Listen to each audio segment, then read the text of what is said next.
Трывожны інцыдэнт у Менску. Уначы надчынены тротылам і металічнымі шарикамі дрон упаў у двары жылога дому на вуліцы Матусевіча. Папярэдне яго заглушылі сродкамі радыёэлектроннай барацьбы. І хоць абышлося без людскіх ахвяраў, пашкодзіла некалькі аўтаў. Здарэнне выклікала шырокі рэзананс. Якая афіцыйная версія здарэння і чаму пэўная інфармацыя ў ёй выклікае сумнеў? Аліна Скрабунова. Неспокойную ночь пережили жыхары дому 72 на вуліцы Матусевіча ў Менску. Просто у двор прыляцеў беспілотнік. Як кажуць сведкі, спачатку ён урэзаўся ў сам дом, а пасля упаў на запаркаваны аўтамабіль. Проведен осмотр. Зафиксирована следовая картина. Изъяты фрагменты корпуса и крыльев БПЛА, двигатель, приборы навигации и боевая часть, снабженная тротилом и большим количеством поражающих элементов в виде металлических шариков.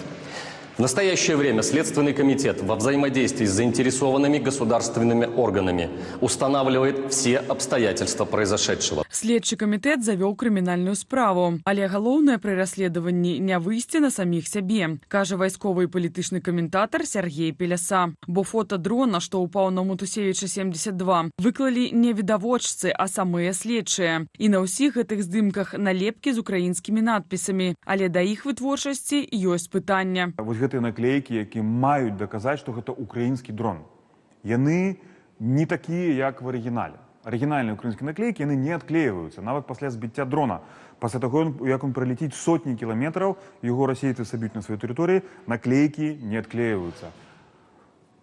Дрон, які ўпаў на вуліцы Матусевіча 72 ў Менску, мае адклееныя наклейкі. Чаму ж следчы камітэт хоча зацята выдаць БПЛА за украінскі? В апошнія дні адбылося два парушэнні паветранай прасторы Літоўскай рэспублікі дронамі з тэрыторыі Беларусі. І на гэтым фоне патрэбная была вось гэтая фэйкавая аперацыя, каб паказаць: глядзіце, дрон, які ўпаў на Менск, это украінскі дрон. А значыць, магчыма, і тыя дроны, которые залетелі в Літву, іх жа не знайшлі, так? Гэта таксама хутчэй за ўсё украінскія дроны. Да таго ж дзіўна, што сілы паветранай абароны далі дрону даляцець да густанаселенага Менску, хаця да яго ад украінскай мяжы больш за 300 километров. Ситуация на контроле президента, естественно, начинаются уже там всякие вбросы, фейки. А чей беспилотник? Слушайте, по-простому, какая разница чей? Мы прифронтовое государство. Мы находимся на границе с двумя воюющими государствами. Прилететь может все, что угодно. Это просто нам еще одно напоминание о ценности мирного неба. Сённяшні прылёт дрона ў жылы сектар Менску якраз разбурае наратыў лукашэнкаўскай прапаганды пра мірнае неба над галавой, мяркуе палітычны аглядальнік Андрэй Ягораў. Гэтая сітуацыя вельмі ярка паказвае пра тое, што Беларусь знаходзіцца ў сітуацыі ваеннага канфлікту і ваеннай небяспекі для грамадзянаў Беларусі. Любые завярэнні Лукашенка, ягонай адміністрацыі пра тое, што ўсё нармальна, яны не вартыя нічога. Можа здарыцца ўсё, што заўгодна. Сённяшні прылёт дрона ў жылы дом Менску абышоўся без ахвяраў. Калі не лічыць затрыманых мінакоў, якіх зазначаюць праваабаронцы, маглі абвінаваціць у перадачы інфармацыі незалежным медыям. Рэжым лічыць нармальным трымаць грамадзянаў у няведанні, не папярэджвае пра пагрозы праз СМС ці ТБ альбо радыё, не дае інструкцыю, як гарантаваць бяспеку дзецям альбо сталым людзям. Для рэжыму куды важней трымаць грамадзянаў пад кантролем, чым клапаціцца пра іх здароўе ды бяспеку. Залёты расійскіх дронаў на тэрыторыю Беларусі сталі рэгулярнымі. Толькі за тыдзень з 7 па 13 ліпеня ў паветраную прастору нашай краіны уваходзілі не менш за 59 беспілотнікаў. Аліна Скрабунова, Белсат. Не толькі ў небе, але і на зямлі. Ініцыятыва «Белпол» выявіла ў Менску сакрэтны завод, што займаецца серыйнай вытворчасцю ударных беспілотнікаў, аналагічных іранскаму «Шахаду». Вытворчыя плошчы набылі на дачку падсанкцыйнага прадпрыемства на загад Лукашэнкі. Набліжаны ж да яго Віктор Шэйман курыруе праект, прыбытак ад якога на канец года можа скласці больш за 76 мільёнаў долараў. Падрабязнасці ў нашым матэрыяле. В Фрунзенском районе столицы, всего в нескольких минутах от жилой застройки, школ и детских садов, режим Лукашенко строит предприятия военного назначения, способные производить около 1000 ударных дронов в год. Это значит, что в случае атаки на данное предприятие, которое, естественно, в случае войны станет законной военной целью, с большей долей вероятности могут пострадать мирные жители Минска. Як удакладняе Белпол, завод будуюць пад шырмаю прыватнага прадпрыемства беспілотныя лятальныя апараты. Яно ёсць дачыннай фірмай беларускага канструктарскага бюро «Беспілотныя верталёты» і створанае для таго, каб не трапіць пад санкцыі. Працу гэтай кампаніі кантралюе фірма «Вектор Капітал Груп», звязаная з паплечнікам Лукашэнкі Віктарам Шэйманам, а саўладальнікам прадпрыемства «Беспілотныя лятальныя апараты» ёсць Уладзімір Япрынцаў. Это один из ветеранов белорусского околорежимного бизнеса, входивший ранее в топ-20 богатейших бизнесменов Беларуси, бывший партнер опального чижа. Именно поэтому его появление в протоколе совещания по ЗАО «Беспилотные летательные аппараты» говорит о том, что речь идет о контролируемом режимом проекте, где частный бизнес – это только лишь ширма. Прадпрыемства «Беспілотныя лятальныя апараты» ўжо займаецца серыйнай вытворчасцю рэактыўнага крылатага беспілотніка «Аскалон», аналага іранскага «Шагеда», а таксама ударнага БПЛА «Міратворац». Ян Федарович, Белсад. Імаверна, што ніякі дрон у Літву не прылятаў. Галоўнакамандуючы літоўскай арміі генерал Раймундас Вайкшнорас заявіў, што інфармацыя пра беспілотны лятальны апарат, які напярэдадні літаральна паставіў на вушы ўсю краіну, можа быць непраўдзівая. Генерал кажа, што відэа, якое разляцелася па сацыяльных сетках, магло быць знятае ва ўкраіне.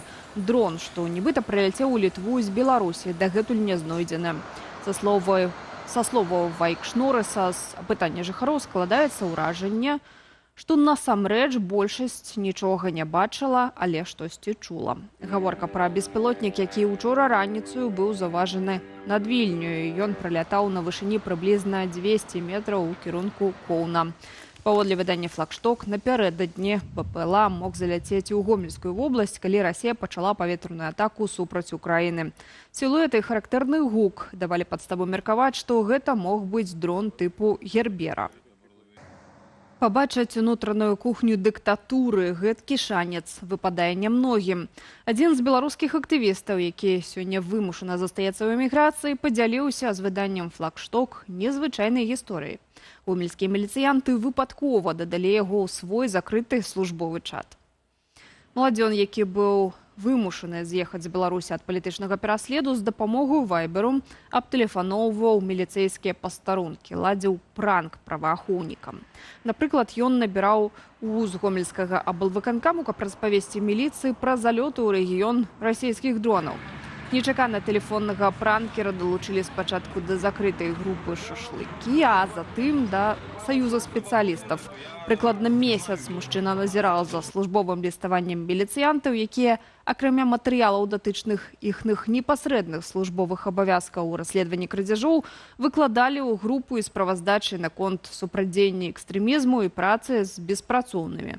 Цяпер нявольнага сведку ўнутранай кухні сілавікоў выдалілі з чату. З леташняга лістападу ў таксістаў канфіскавалі 307 аўтаў. Пра гэта паведамляе Міністэрства транспарту Беларусі. Прычына – праца без рэестру, што забаронена правіламі нерэгулярных перавозак. У нашай краіне зарэгістравана болей за 26 тысяч аўтамабіляў таксі. Найбуйнейшым прадстаўніком рынку ў Беларусі застаецца Яндекс.Таксі. Таксама ў Менску працуе найстарэйшая служба таксі 135. У гэтым траўні свае таксоўкі запусціў мабільны аператар А1, а летам пра старт бета-тэставання пасажырскіх перавозак заявіла кампанія Wildberries. Рэсурсы смеццевых палігонаў у Беларусі вычэрпваюцца. Праз 10 гадоў усе яны запоўняцца або амаль запоўняцца. Пра гэта распавялі ў Міністэрстве жыллёва-камунальнай гаспадаркі. З іншага боку, чыноўнікі запэўніваюць, да таго часу перапрацоўваць будуць 90% усіх цвёрдых камунальных адкідаў. Наколькі выканальны гэты план і што кожны з нас можа зрабіць, каб смецця стала менш? Ірына Драфійчук. Сабранае ад насельніцтва смецця найчасцей вязуць на смеццевы палігон. Але выглядае, праз 10 гадоў вывозіць адкіды не будзе куды. Каля паўсотні дзейных палігонаў да гэтага часу могуць перапоўніцца, мяркуюць чыноўнікі. У найбліжэйшыя гады запасы магутнасцяў у такіх вобласцях, як Берасцейская, Віцебская, Гомельская і Гарадзенская, дасягнуць мяжы. А вось у Магілёўскай і Менскай вобласцях ён практычна будзе вычарпаны і наблізіцца да крытычнага. Цвёрдых камунальных адкідаў у Беларусі ўтвараецца штогод больш за 4 мільёны тонаў. Пераважна гэта тое, што мы выносім на сметнікі. 430 кілаграмаў на кожнага чалавека за год. І гэта ў 2,5 разу больш, чым у 90-е гады минулого стагоддзя. Эта вот тенденция неблагоприятная, она во многом связана с развитием различных отходов тары упаковки. Опять же, не потому, что кто-то хочет вредить окружающей среде, а потому, что здесь есть важная экономическая составляющая.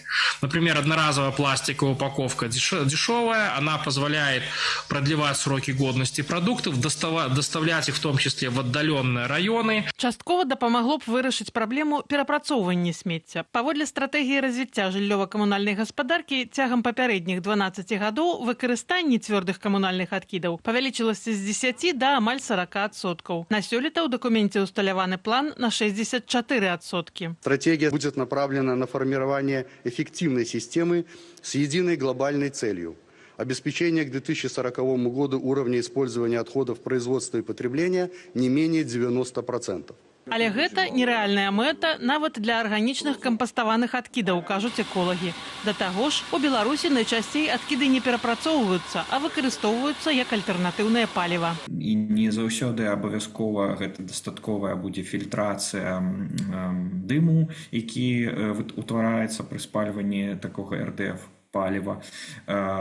Вось. І на жаль, выкідваюцца шкодныя рэчывы ў атмасферу. Сярод іншага, лініі для вырабу паліва запланаваныя ў новым заводзе на палігоне Трасцянецкі. Але найбольш эфектыўна не перапрацоўваць смецце, а змяншаць яго колькасць. Трэба адмаўляцца ад аднаразовых рэчаў, аднаразовых упакоўкі, паўторна выкарыстоўваць рэчы, рамантаваць рэчы, абменьвацца рэчамі.